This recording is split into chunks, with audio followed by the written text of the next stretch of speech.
I'm getting to the point, like, it just sucks. Like, I went over to Carter today, and I'm like, this game sucks. It was 2-2 for the longest time. Then Santander goes nuts, and then this team just blows it wide open.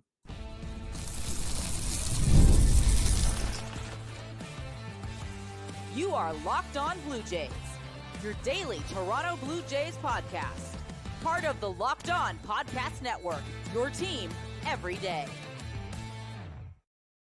Welcome back to Locked On Blue Jays. Thank you for making Locked On Blue Jays your first listen every day. We are free and available wherever you get your podcasts and on YouTube or the Locked On Podcast Network, your team every day. As always, I'm Braden Iwasko. He's Carter First. You can find us on Twitter, Braden5 Iwasko, Carter First too as well, on our main Twitter account at Locked On Jays. You can follow us on Instagram and TikTok at Locked On Blue Jays. And if you're new here to YouTube, make sure you guys hit the subscribe button. It really does help us out. Or if you're listening somewhere else, head over to the YouTube page, hit the subscribe button. We're getting very close to 2,500 of you guys subscribed. Trying to grow the audience, get more Blue Jays fans involved. Hopefully you guys like what we're putting out every single day for you. It's been hectic. The past week and a half, Jets playoffs, work, Carter starting his job out of the little break he gets from school. The late games, it's been crazy. So we appreciate you guys sticking with us, even though some of these episodes have been a little bit all over the place, but we appreciate it. We're trying to get you guys podcasts and stuff every single day. Make sure we keep you guys up to date on all the news and information that comes out from Toronto Blue Jays land. But let's just get right into it because that game sucked. And I feel like I say that, and I come on here and say that quite often.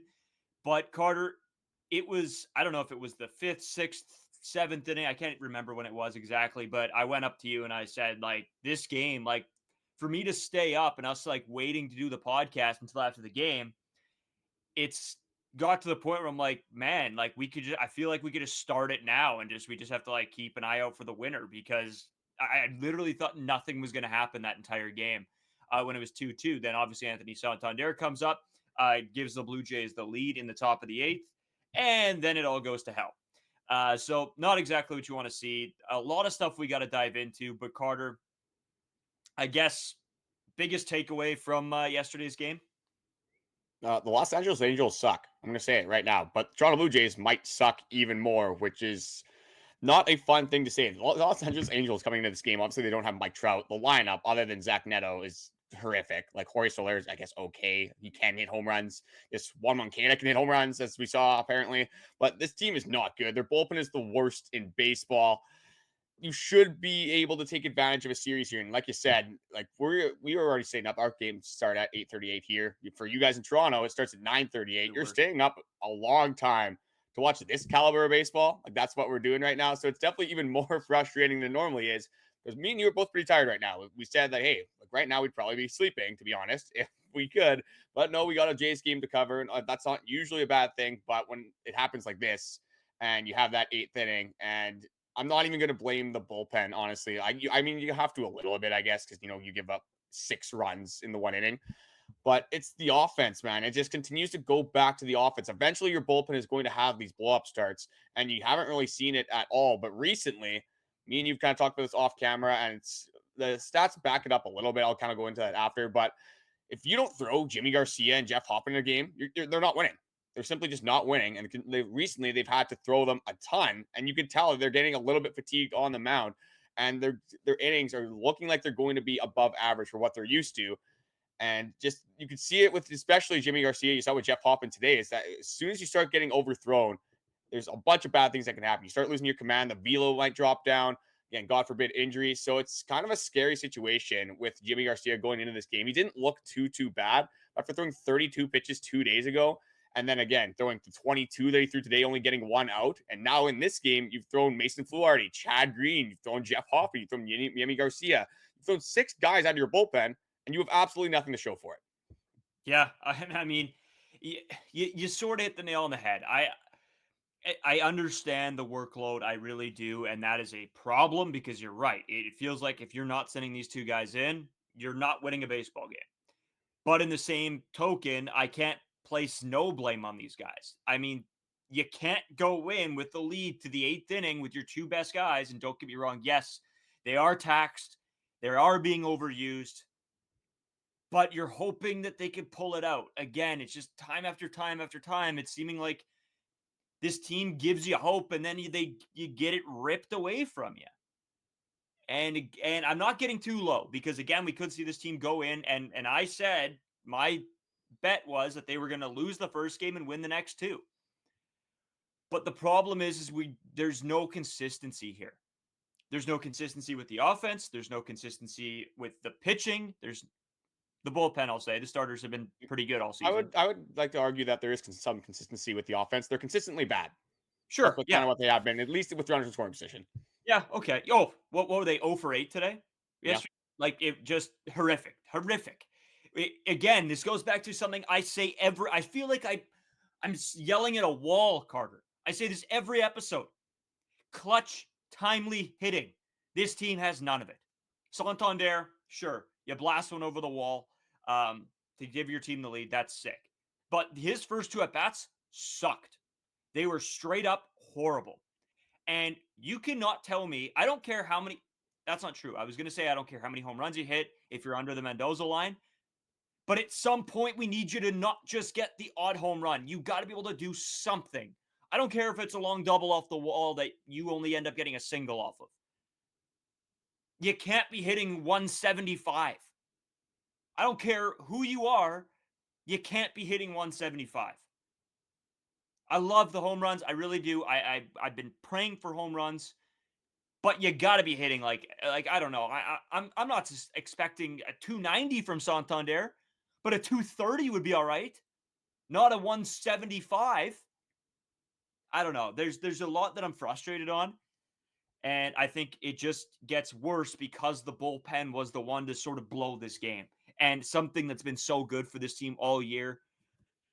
It's sort of seeming like the couple good things that this team has is starting to fall apart as well. And that's very frustrating. Yeah, and that's actually a very good segue into what I wanted to talk about in that 8th inning. Kind of what led to the blow up in this game. Zach Neto obviously gets on base, steals second. That is what it is. He's a very good base runner. Kind of expected that. You can kind of see it happening with Yimi Garcia. But we got to talk about the bunt. Alejandro Kirk, what a play. I mean, this guy, Gold Glove caliber, probably going to win a Gold Glove this year. I'm not going to lie. I bet on it early. I love Ernie Clement, but this is even worse than like the Vladdy catch. Alejandro Kirk makes a beautiful play. Get one hopper, bare hands it, throws it over to Ernie, literally right on the money. Couldn't have a better throw, and he just completely whiffs on it, and it goes into left field. They score the runner there, and then obviously we kind of see how the rest goes. I'm not going to say that maybe doesn't happen because you still have to get more outs, and they didn't really end up doing that, but it's a massive shift in the inning. It's a massive momentum swing. So I think that would have had a massive impact on the game instead of having those runners on, having that run score that ended up happening, having a runner on second. You would have only had a runner on first. It would have been a lot easier. You strike out Horace, so the next at bat again. Hindsight is 20/20 in that. But if you're Ernie Clement, you can't make that play with how good he is as a defender. No, that was straight up terrible. I'm not going to lie. That is an easy play that has to be made, that should be made after the amazing play that Kirk just did. That one was, I think if you want to call it the turning point of the game or sort of where the game started to fall apart, it was right there. That's the play. Because it felt like you get that guy out and you sort of rally. You can sort of get the guys to rally. And you win that game. I hate to say it, but I think this loss is, not just on Ernie Clement, but I got to say it. I feel like this was his fault. And at first, I don't know who the scoring people were, gave the error to Alejandro Kirk. Even Buck was like, I think that's wrong. And it's, yeah, that was 100% Ernie Clement's fault. They did correct it. It ended up being, the error was charged to Ernie Clement, which is good because Alejandro Kirk did absolutely everything right on that play. And Alejandro Kirk has been so good defensively this season that I don't think you want to stain his record with a play like that. Yeah, and maybe Yimi Garcia is able to get out of that 8th inning. If you do get that out, then you obviously strike out Horace after. Maybe, again, things might happen differently depending on the game situation. But that definitely was a big turning point because I definitely, in my heart, I'm like, okay, this is just typical Toronto Blue Jays. I think this game's probably over because even if, again, somehow they get out of that inning, they only give up the one run. Were they going to score in the 9th inning? The worst bullpen in baseball, but were they going to score in that 9th inning? I don't know. It would have been really tough to fathom that, because you look at the seventh inning, for example, Ernie Clement leadoff double, Miles Straw. Just lately, the last couple of games, again, you can't expect Miles Straw to hit 300 the entire year, but back-to-back games, Miles Straw, or maybe back-to-back games, Miles Straw has opportunities to move runners over and just doesn't do it. Just rolls over to the third baseman. Again, that's not going to get it done. Bichette has a tough at bat as well. Gimenez, I guess, moves the runner over, but that doesn't really matter when you got 2 outs and a runner on third. And then you have the eighth inning where Anthony Santander hits that home run. Great. But this team, I've never seen a team more allergic to a big inning in my entire life. Like, this is every single time they have an opportunity to give this team insurance runs, to get a big inning, to score multiple runs, and actually give your bullpen a little bit of a break from going in these high leverage situations. Because every time Yimi Garcia and Jeff Hoffman pitch, it's either a tie ball game or they have a 1-run lead, and it's very high leverage situations. I don't remember the last time that this bullpen could pitch in like a low stress environment. And obviously that is having an impact on these relievers right now, because it just continues to happen again and again and again, where you have opportunities to score runs and you're just not getting that hit. And it's, again, especially when you're staying up late to watch this baseball team, the frustration elevates so much more. Yeah. And you know what? We got a lot more to talk about. Like, I want to get into the starting pitching that we got today, a couple other things, big game moments that seem to be carrying over. And then, Carter, I do want to talk about the rest of this series a little bit as well, because, obviously we have Yusei Kikuchi today. And that's something I want to talk about, because I did bet, like I said, that this was going to be a 2-1 series win by the Blue Jays, but winning in games 2 and 3. And so I sort of wanted to go into that a little bit as well. So we're going to have all of that and more coming right up for you guys right after this short break.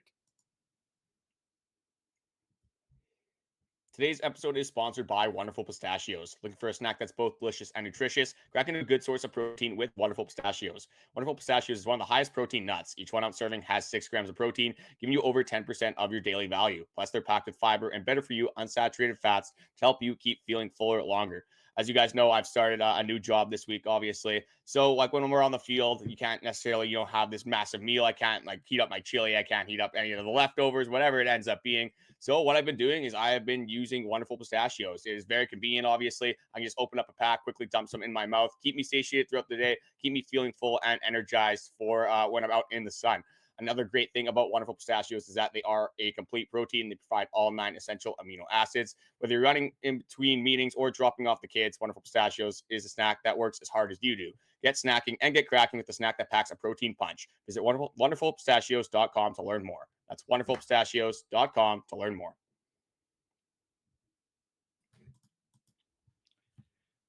All right, dude, as we continue, like I said, I did want to go into the pitching of it all, just from the starter that we got today in Urania. But I do want to go back to sort of the lack of run scoring and big inning ability that you were talking about as well, because I don't know how that gets better. I go back and I think to like NHL or MLB The Show or something, where every player has a clutch statistic. So in big moments, does this player show up or he doesn't? And it could affect the way that they play.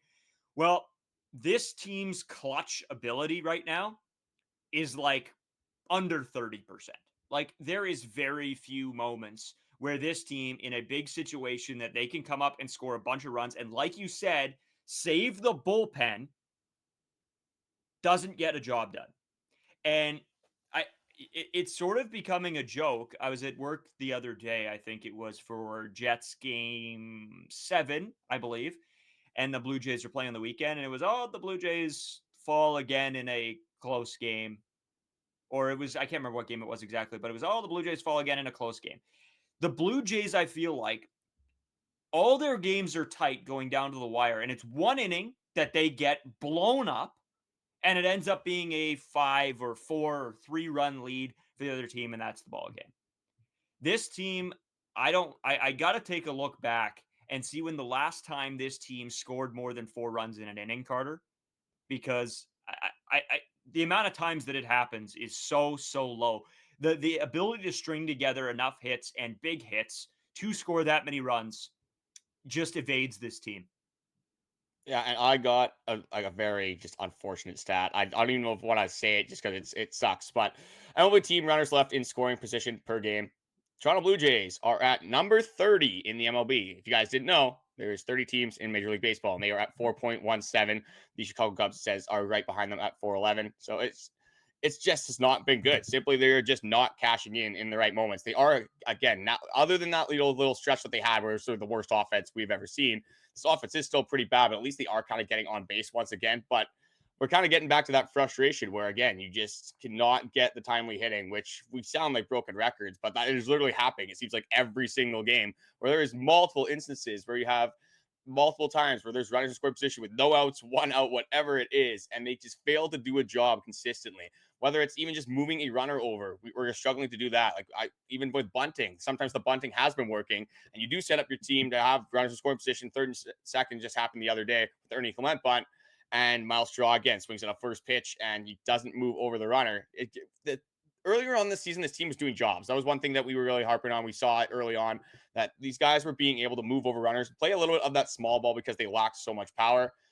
Again, I think the power will get better because you do have Vladimir Guerrero Jr., you do have Anthony Santander. I don't think they'll keep this pace right now. Maybe Dalton Varsho can help out George Springer, which I really want to get into because he has been electric. And who would have thought that this guy was going to have this kind of bounce back season? But again, if you're not going to be able to manufacture runs and you're going to be one of the bottom hitting teams in home runs, again, maybe it does get better, but I don't expect it to get over the average in the MLB. I still probably expect it to be between 15 and 20, especially after this slow start. It's hard to be optimistic and have hope for the future when, again, it's just you don't really see many things changing and you don't really see how this team can start to manufacture runs when things are going so bad right now. Yeah, and again, I mean, it's games like this, right? That this baseball club we say has to be able to pick up wins, right? You're close to 500, you're not out of it yet, but now you slowly start to drop. This team is now 3 games below 500, and if they lose another one in this series, you're just dropping further to a team that you shouldn't be dropping. You should be gaining ground on, and it's not happening. And the home runs, yes, I think we're starting to see Santander and Vlad and the boys heat up. But you're right. You know what? Let's bring a little bit of positivity back here.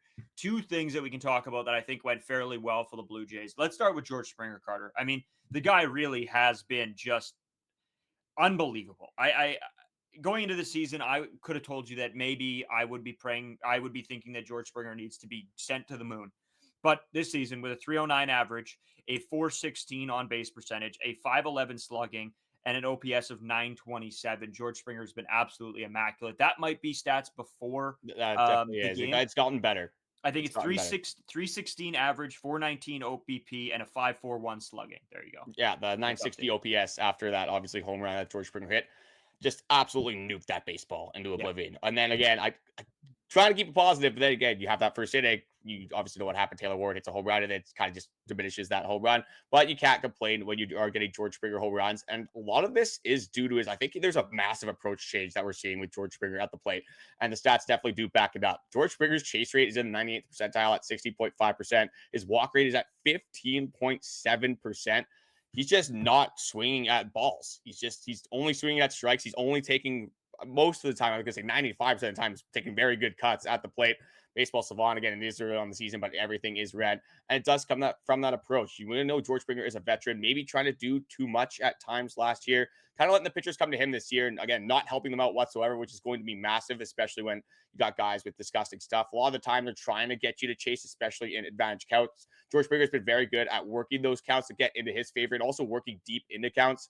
Again, fouling off tough pitches, making good contact, barreling up baseballs. And if you would ask me I thought George Springer was going to have a 960 OPS, I don't care how many games are into the season. If it's over like 20, I'm going to give him the benefit of the doubt for this one. We have at number 10 on our rankings going into the season. Right now, you could definitely argue he's been like a top 3 player on the Toronto Blue Jays. Yeah, easily. And you know what? You talk about the approach change, Carter, and that's exactly what it is. And I think one thing that leads into having a bad approach is starting the season on a low note, right? If you start the season low, you're looking at your numbers, you know what you're hitting, and you start to think, wow, I have to start doing something. And you start to get out of your structure, out of your system, out of the way that you approach the plate. I sound like I'm talking about hockey right now.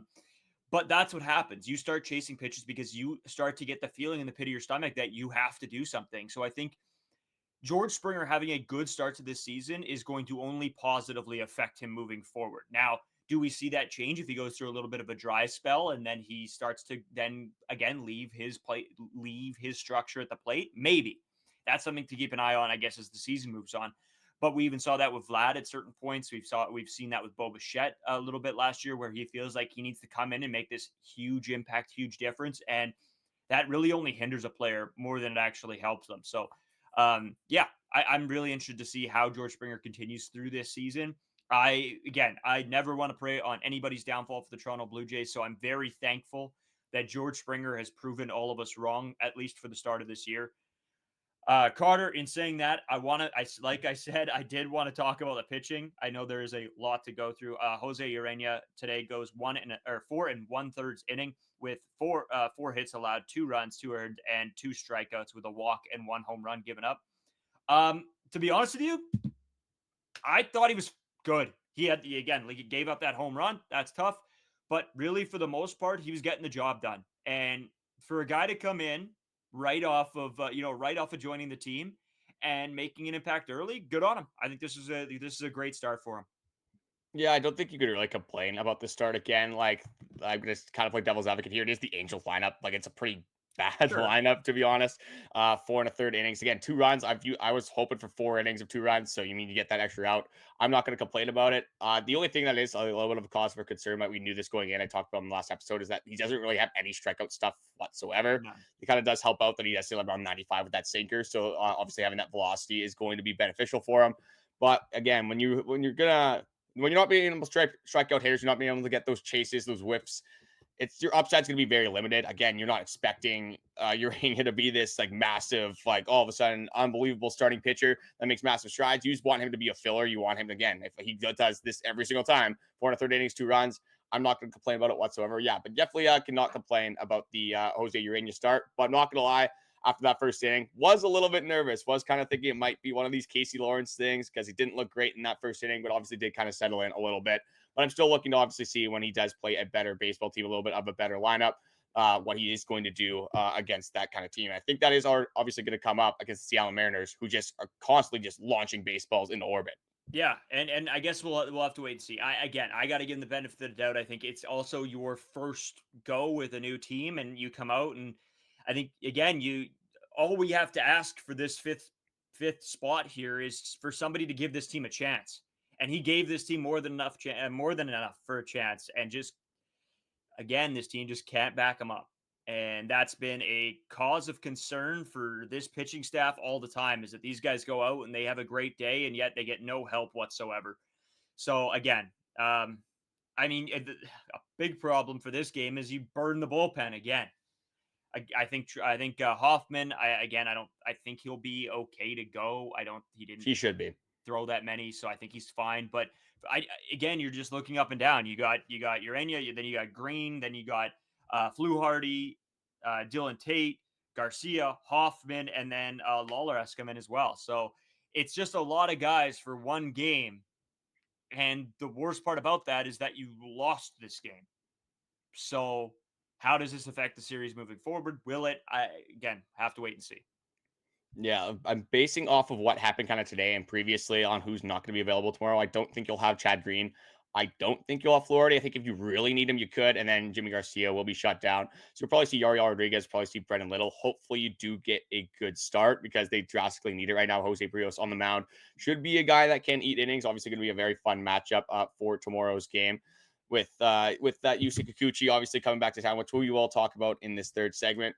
But one guy I did want to talk about, I kind of just brought him up there, is Mason Flardy. I mean, I tweeted this on the Locked On account.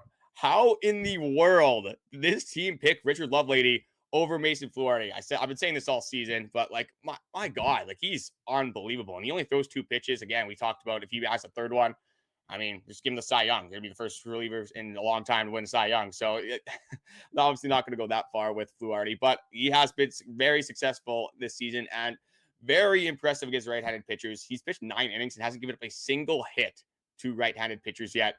Didn't expect him to be this good early on, but again, this bullpen has not been the problem whatsoever. And I'm going to make this comparison. Again, I know you're trying to be positive. I'm being a little bit reactionary right now. I definitely understand that. I think it's because it's kind of late as well. But this team is feeling so much like the 2023 Toronto Blue Jays to me recently. Like it's just not. I know how that goes. It's just not a fun thought to have. Where the bullpen's really good, the starting pitching again kind of has some fluctuations, but overall really good. And then your offense just continues to let you down. And then as soon as again you give up 3-4 runs in a baseball game, it's like, oh, this game kind of feels like it might be over right now. Things I think should be better for the horizon. There's more upside for sure on this 2025 Toronto Blue Jays team than there was in 2023. I think we're seeing this, and we've been seeing this recently.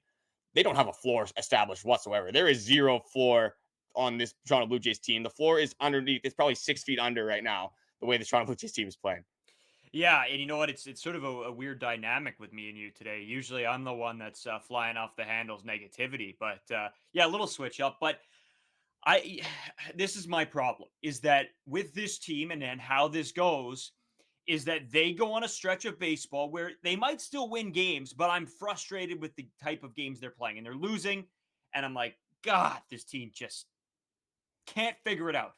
And then the next week, I'm like, oh, okay, is this it? Are we back? And then they send me right back down to earth. And that's the hard part is that and I said this, I think it was game 1. I went on to Edmonton radio and I said, my biggest complaint with this team is that we're seeing the same thing from the past few seasons with this offense. It's the same problems. And that was after game 1. And don't get me wrong, game 1 was terrible for those of you who remember that game. But the holes are there. And I'm not trying to be, I'm not trying to go Mr. Negativity. I do want to stay somewhat positive because I feel like this team could go out in the next 2 games and blow the Angels out of the water. But I honestly, if you're a betting man right now and you're betting and you're a Blue Jays fan, you want to bet on this team, how in the world are you betting on this team? Because I don't know what they're going to do every day. For a while, I was just hammering the Bichette 1+ total bases because I knew that was something that was almost a lock. And then I can't even bet that lately. I don't know. I don't know. I don't know how to feel on this team. So I'm trying not to get too far one way or too far the other way quite yet. I don't want to say it's still early, but I see a situation where this team's offense could start to go. I just haven't seen that yet. And so that's why I'm sort of playing a little bit the fence, but I'm not oblivious either. And I do see the holes here. Yeah, I mean, it's definitely tough to avoid the holes. But I would, like you said, that you could see this team blowing the Angels out of the water. I think they should. If you're going to be a competitive team, you should be blowing the Los Angeles Angels out of the water. They're starting pitching again. You have Tyler Anderson. He's good. I will say that. Like, he's one of the better pitchers on the Los Angeles Angels. But again, try to get to the bullpen. I mean, it would be a lot easier if you make the bullpen throw more than 2 innings in this baseball game. You kind of got to Tyler Anderson a little bit earlier, kind of work the counts. But I'd like to argue that, again, when this team loses, like, it seems like we're getting punched in the mouth multiple times. And the losses are like the worst losses we've literally ever seen. And then for the most part for winning, I know there was a really fun game, that Boston Red Sox series where you'd have 6-0, you come back. That was awesome. But a lot of times the wins, like, they don't feel that good. Like, they feel like we really squeaked them out. It feels like, they almost lucked out a couple wins recently. And I think that a lot of that has to do with, like, the stretch of baseball this team has played. But again, at what point are we going to turn things around? At what point are we going to find the power? Because we're kind of doing this thing where, again, it's still early. These guys activate in middle of May, which they do. The stats do back it up, but we can't get to the middle of May faster. It seems like right now, if that's what's going to happen. I just want runs. I just want one game where the bullpen can go out. You just throw like Yariel Rodriguez, throw Dylan Tate out there. We're up 6-2, whatever it is. Doesn't have to be a lot, but I mean, 4 runs. I don't know, do crazy things for 4 runs right now. 4-run lead going into late innings. But I just want a game that's just a little bit more relaxed and just a little bit more mellow for this Toronto Blue Jays bullpen, because they have been in high stress situations, to say the least, over this last little bit of stretch. Yeah, man. And again, we're going to probably have to talk more about all of this stuff tomorrow. It is a crazy day for us, I guess, tonight, when you guys are listening to this, because we have I'm actually on the street for the Winnipeg Jets playoff game. And then I'm meeting Carter back here, and we are heading off to the whiteout for game 1 of series 2 for the Winnipeg Jets. And then we're coming back here to our apartment, and we are recording the podcast at probably midnight, Carter? Yeah, we're gonna have to obviously have the Jays game on our phone while we're watching the Jets game. So it might not be like the most dialed in I've ever been to a Jays game, but obviously we could not miss the Yusei Kikuchi start. Yeah. That we do obviously want to get into. But last thing I do want to say is that I kind of forgot to bring this up. Jimmy Garcia, Jeff Hoffman have been overworked recently. It seems like just by the eye test, they've been throwing a lot of innings. I kind of did the math. Again, it's rough estimates, but again, this is relatively where it's going to be. If the pace continues right now, Jeff Hoffman is throwing low 70s to high mid 70s innings, and Jimmy Garcia is going to throw mid 60s to high 60s innings. That is probably 10 innings for both of them above their average. So again, it's not crazy yet, but the way things have been going recently, if you continue on this pace, overthrowing your bullpen early on in the season just never works out for any competitive baseball team. Yeah. We're gonna take a break. I'm gonna come back at you with sort of my thoughts and feelings on that right away. But then we also got to talk about the Yusei Kikuchi start coming later today. So we'll take a quick break, come back with all that right after this. Today's episode is also sponsored by Supply House. Get the supplies you need from the site that's made for the skilled trades, supplyhouse.com. Whether you're in plumbing, HVAC, or electrical work, Supply House is the most reliable way to order products online. Their easy-to-use website is packed with helpful resources and the latest product info to help you get the job done right. Plus, with a complete inventory of over 200,000 parts from over 400 top brands, you'll find exactly what you need, delivered fast from coast to coast. You help with an order, Supply House offers expert support and industry-leading service, so you'll always talk to a real person. For the trade pros looking for an extra edge, the free Trade Master program offers exclusive perks like a dedicated phone line, free shipping, and discounts on every order. Thousands of skilled professionals are already taking advantage. Now it's your turn. Join the Trade Master program today at supplyhouse.com/TM and start ordering plumbing, HVAC, and electrical supplies with just a few clicks. Plus, use promo code SH5 for 5% off your first order. That is SH5 for 5% off your first order, and that's at supplyhouse.com. So, Carter, just talking about obviously the overuse of the bullpen. Yeah, these guys have been excellent all season, and I really hope that this doesn't lead them down a path of injury for either of these two guys. But it's always a possibility when guys are getting overworked. So again, we'll have to wait and see. But this offense has to be able to put up runs so that it gives these guys a little bit of leeway and a couple break days. Will this team be able to do that? I don't know. We'll have to wait and see. But Carter, my man, I am so pumped for this next game. Jose Berrios, Yusei Kikuchi. He's one of our dogs, right? Me and you have been, I think his first year, we sort of clowned a little bit because he really wasn't very good. No, he was, no, that's an understatement. He was horrible. He was one of the worst pitchers I've ever seen his first year. And then he comes back, and I think it was the first year. For those of you who don't know, me and Carter had a podcast for about, 3 weeks? It was called not too long, yeah. It was called Dialed In Jays, and Yusei Kikuchi, I think that was the year that he started to be like good, and we're like, is Yusei Kikuchi all of a sudden awesome? And yes, it turns out Yusei Kikuchi was awesome. So, and then we had this podcast. We had to talk about him a ton last year. Sad to see him go. He was a great guy for this team, and now is pitching against the Toronto Blue Jays. So I'm looking forward to it, but it's also going to be a sort of a brutal reminder that we don't have him anymore. Yeah, I think we're going to see a lot of smiles in the box on Wednesday. I know George Springer talked about just how kind and just how good of a teammate Yusei Kikuchi is. We've heard a bunch of stories. We've seen a bunch of clips. Obviously, my favorite Yusei Kikuchi clip is actually the one podcast. I think Braden was in New York when he absolutely just murdered somebody at the Coliseum. I can't remember exactly who it was, but just, the typical truck stick that you see, like the Ray Lewis back in the day. It was very funny to see it. Again, some of these sound bites, so many different things from Yusei Kikuchi. So going to be a little bit bittersweet watching him pitch against the Toronto Blue Jays. Has had some problems with his walk rate. He doesn't have, Pete Walker, and then not football, Pete Walker in this corner anymore. So maybe the pitcher whisperer is having some impact on Yusei Kikuchi's success right now. 1.54 whip for Kikuchi. But like I said on this, the last episode with Yusei Kikuchi here, I expect this, there's no way this is just an average start for Yusei Kikuchi. I just cannot see it whatsoever. I think he's going 2 1/3 innings, giving up 7 runs, or he might go 8 strong and the Blue Jays might get 3 hits. And the way things have gone recently, I kind of lean more toward that. But the team this year has hit lefties pretty well, but we obviously know Yusei Kikuchi does have some pretty disgusting stuff. So it's really going to depend, I think, on what Yusei Kikuchi's command kind of looks like in that baseball game. Yeah, and you know what? I don't want to overblow the Yusei Kikuchi thing. I mean, he's a guy that posted a pretty much just over a 4 ERA for the for all of last season. I think he had I think with the Blue Jays in 2024, a 4.75. And then with the Houston Astros, I think he had let me take a look here, ERA of 2.7. This year, sitting at a 4.21 ERA. So again, maybe the Blue Jays can take advantage. They know his stuff. They know maybe what to look for.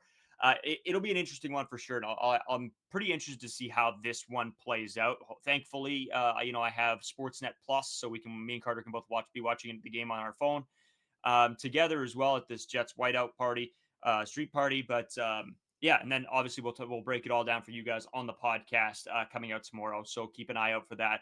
Carter, I know we sort of said it's getting late already. We both got to be up for work in a couple hours.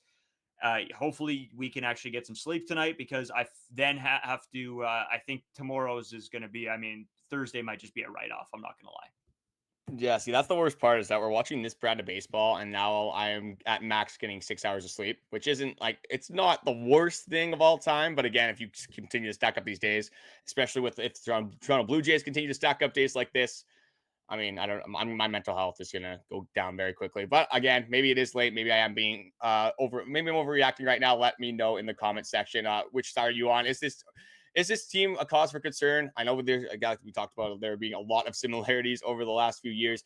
Just overall, just how are you feeling about the Toronto Blue Jays? Is it just kind of like a one stinker game? Do you expect them to bounce back against Yusei Kikuchi? Or, God forbid, is this another start of a slide for this team? I don't even want to necessarily put that out there. But, I mean, it wouldn't surprise me if the Toronto Blue Jays did do that, because they are one of the streakiest teams that I've literally ever seen.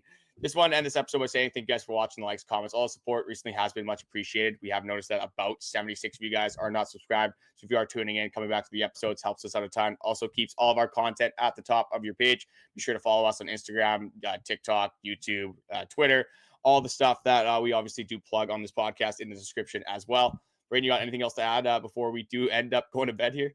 No. Good luck, everybody, for the 9 o'clock, obviously, or 9:30 start for you guys as well tomorrow. And then I think it's a whole week of like late games. So for those of you that are grinding out all these games and watching them all and tuning into the podcast, you guys are the real ones for sure. So appreciate it. We've had some great comments, some great messages. If you guys are watching the podcast, let us know. Shoot us a message on Instagram or TikTok or Twitter. Let us know that you guys are tuning in. We always appreciate knowing who you guys are and having those conversations with you. So make sure you guys do that, and we'll talk to you guys tomorrow.